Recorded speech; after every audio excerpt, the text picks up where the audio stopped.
People generally sell guns for two reasons. Either they need money really fast, or the gun is having issues that they can't resolve. About 50% of the time that people sell guns, they're having issues with it. Used semi-automatic shotguns are definitely the worst in this regard, but bolt-action rifles with accuracy issues are also frequently put up for sale. Is the barrel shot out on it? Does it have bolt lugs set back? Is the receiver face not machined square? Is the magazine box or spring bad? Does the feed ramp need a little bit of work or polishing? Is the crown bad? Is the receiver warped? Or, are the scope base screws drilled in misalignment? You don't know. I mean, you can scope a bore and do a visual inspection on the rifle, but most issues will be totally undetectable until you actually shoot it. When I buy a used rifle, I affectionately call the process used rifle roulette. I don't spend a lot of money on used guns because I always assume that they're going to require some kind of work. I've been burned way too many times, and I've seen countless others get burned when they buy used guns as well. I mean, what do half the people out there do when they know a head gasket's going out on their car? Well, they usually sell it and make it somebody else's problem. And the gun world is no different. And the sooner you realize that, the better. This video is the story of a game of used rifle roulette that I'm currently playing. Luckily, I know the story behind the used rifle, and I personally know the person that's selling it. The subject of this video is a Winchester Model 70 extreme weather stainless steel rifle chambered in the venerable 7mm 08. I drooled over this rifle when I saw it. To real hunters, this might be the perfect deer rifle. I bought this rifle for about 70% of the retail price, which is a huge gamble if it is having serious issues. The previous owner of this rifle told me that it has horrible accuracy. He said he shot 3 different types of factory ammo and even tried reloading, and the rifle won't shoot anything better than 3 MOA groups at 100 yards. And he claimed that with the Winchester ammo that he tried, he was shooting 5 MOA groups with this rifle. And I gave him some suggestions on how to fix it, but he just gave up. He did send this rifle back to Winchester, and they told him that the rifle was fine. There was nothing wrong with it. He currently hates Winchester and Model 70 rifles after his experience with them. He also might be a little bit mad at me because I was kind of the reason that he bought this. Hopefully, though, his trash is my treasure.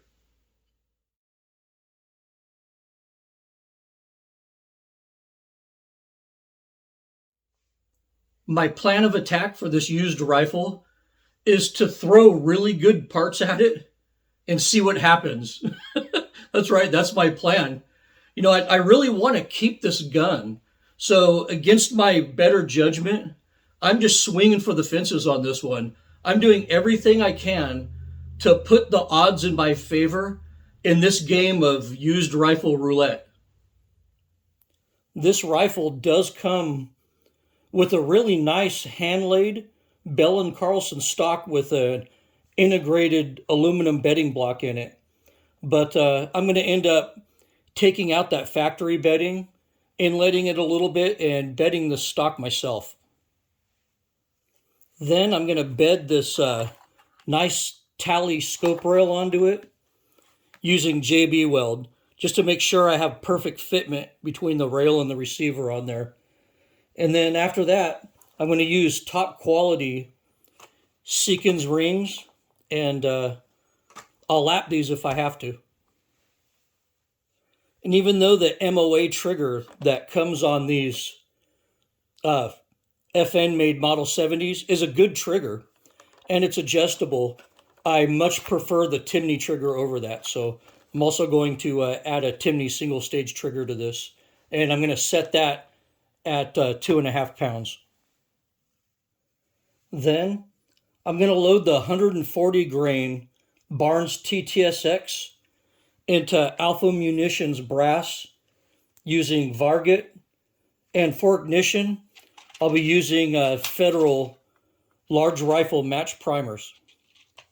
Then I'll add a Night Force SHV 3 to 10 by 42 power scope, and my goal is to build a really tough, hard use, waterproof deer rifle for those ugly days out hunting. And I think this scope right here is pretty much as tough as it gets for a true hunting scope.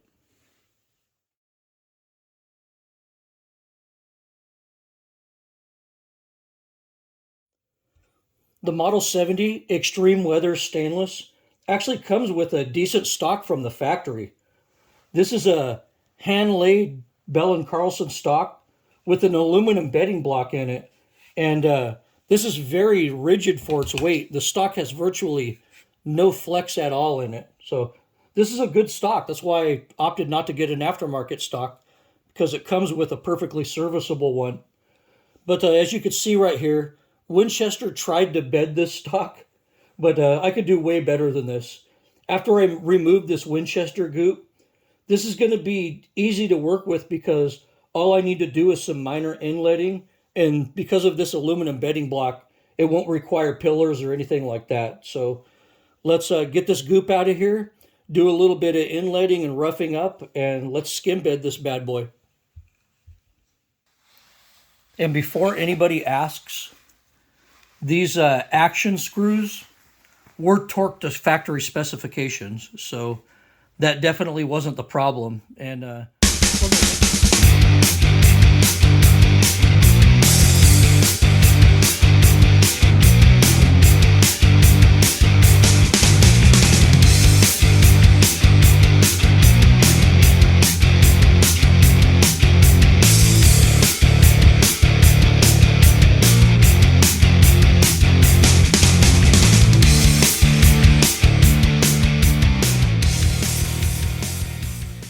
so I'm going to call that a bedding job complete. Much better than what came from the factory. And let's keep on rolling with this project and get it knocked out.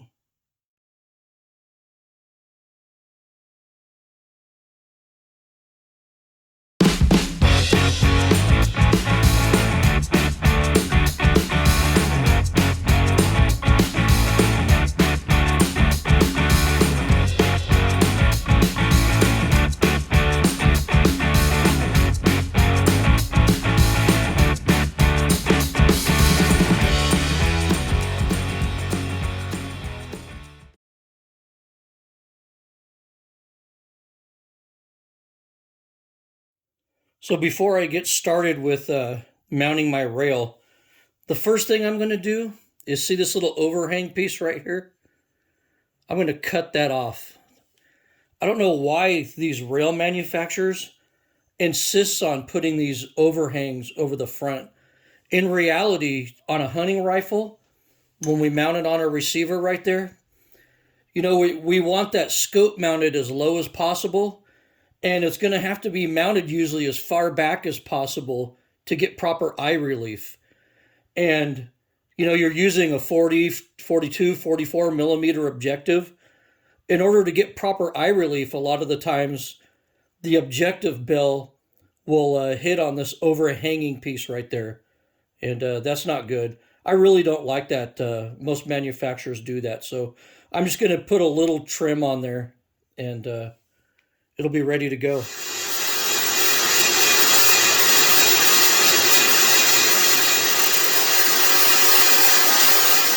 So with the front screws torqued down on this rail, I can pretty easily slide paper underneath the rear. So I'm going to go ahead and bed that.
And now it's time to install the rings. Make sure that your rings are pushed all the way forward in the pick rail before torquing them down. You know, these are high quality rings made for a pick rail, so the fit is really tight on it, but as you can see, there's still a little front to back motion on it. So make sure you're pushing these all the way forward and holding them there while you torque them down. And now it's time to determine whether these rings need to be lapped or not. And as you can see, the alignment tool indicates that this setup does need to be lapped. So as you can see, I mean, I'm using top quality rings, a top quality base on a top quality receiver, and there's still a slight misalignment there. And to tell you the truth, I'd say 99% of two-piece rings I see out there will not pass this test. The only ones I've seen that consistently pass this test are high-end one-piece mounts. So let's get to lapping these rings.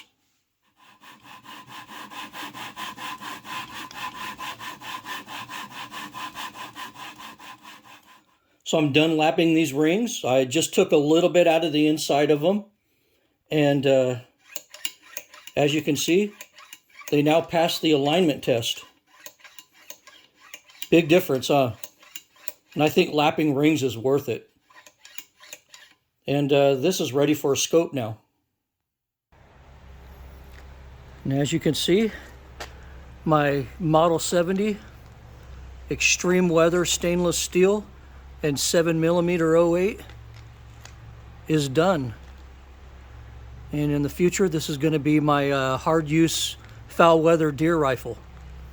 And you can see the trimming I did on the rail. It clears by about 1/4 inch down there. So that worked out good. And I'm pretty happy with the project. But before I shoot this, I'm going to give the barrel a really good cleaning, get all the copper out of it, and do some load development, then get to the range and shoot it.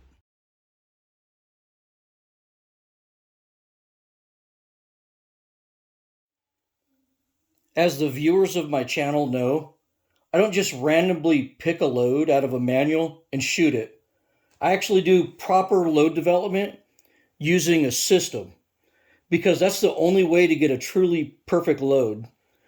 And as I mentioned before, I live in a state that's non-lead only. So the Barnes TTSX is the most popular hunting bullet in these parts, and I've loaded this bullet in 7mm 08 before, and I've killed loads of deer and pigs with it. So I'm satisfied with that 140 grain TTSX.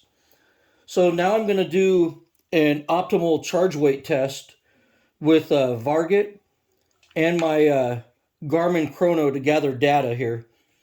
As long as you have a very highly accurate chronograph, I do my optimal charge weight tests to find powder nodes by velocity. So I'm going to load up different powder charges right now and take it out to the range and go ahead and do an optimal charge weight test.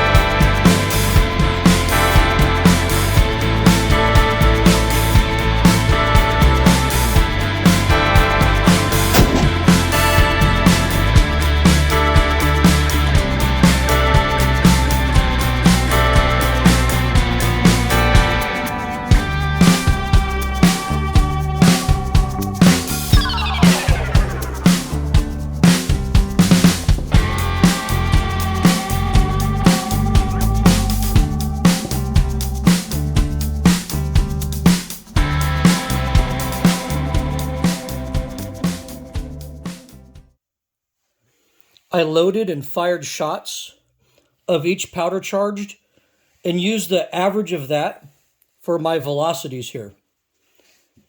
At 42.9 grains, I had flattened primers. So after firing one shot at 42.9 grains, I stopped at that point. So I did load a few to go higher than that, over 43, but I didn't fire those at all. I'll pull those and load them into something else. But I have a noticeable powder node here, and 42 grains seems to be right in it. 42 grains was also my best group. So that's what I'll use moving forward with this virgin brass. So now it's time to test seating depths with 42 grains of varget to find an accuracy node. So let's get back to the reloading bench and load some more ammo.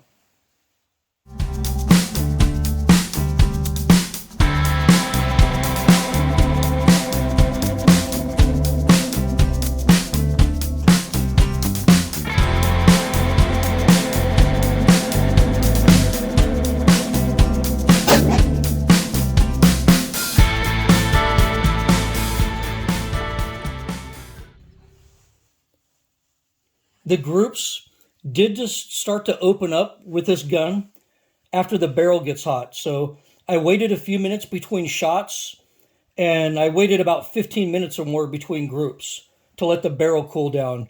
And you guessed it, it took me many hours to do this. I was at the range for a long time. It looks like this powder charge right here likes a bullet jump of about 52 thousandths.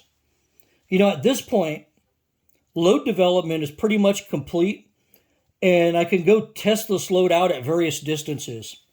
After I shoot enough virgin brass to have a lot, I'll probably have to go back and tweak this load a little bit on the brass's second firing. I also expect accuracy to improve a little bit on the second firing.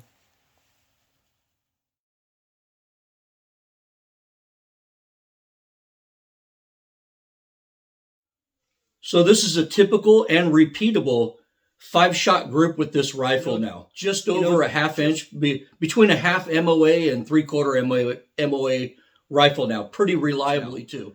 And I just threw quality parts at this rifle, and I bedded the stock and the rail. I lapped the rings, and I developed a really good load through a really good load development process. And I think that's something that the original owner of this rifle probably could have easily done.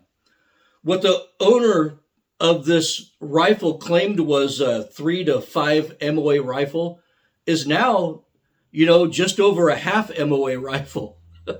This was a great game of used rifle roulette that I won. And trust me, I don't always win them all.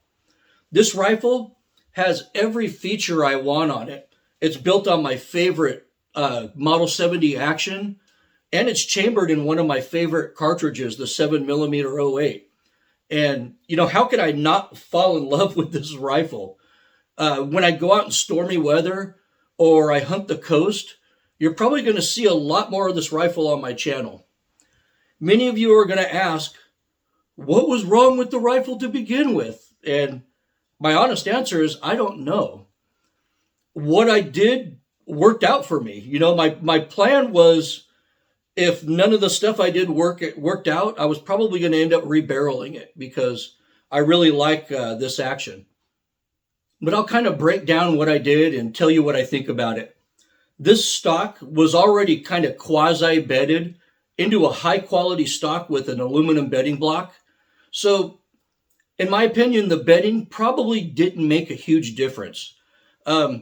He had a loopholed scope. I think it was a VX5 on it with a 2-piece loopholed bases and rings on it. And that could have caused some shot dispersion or maybe a wandering zero if the scope tube was distorted in that. He also might not have had a good setup or technique for shooting small groups on the bench. I mean, that's a possibility. So maybe the only issue with this rifle was that I shoot it better. That's always a possibility. But in the end, I suspect that proper load development had the biggest impact on why this rifle is shooting so good now. I have lots of rifles that shoot half MOA with my hand loads, but will shoot over 2 MOA with crappy factory ammo or military surplus ammunition. I honestly think that load development had the biggest impact on this gun. I tried to convince the original owner to do the things that I did in this video, but he gave up on this rifle too soon, and it ended up finding a good home with me. Playing used rifle roulette doesn't always work out great for me, but luckily it did this time. I want to thank you for watching, and as always, good hunting.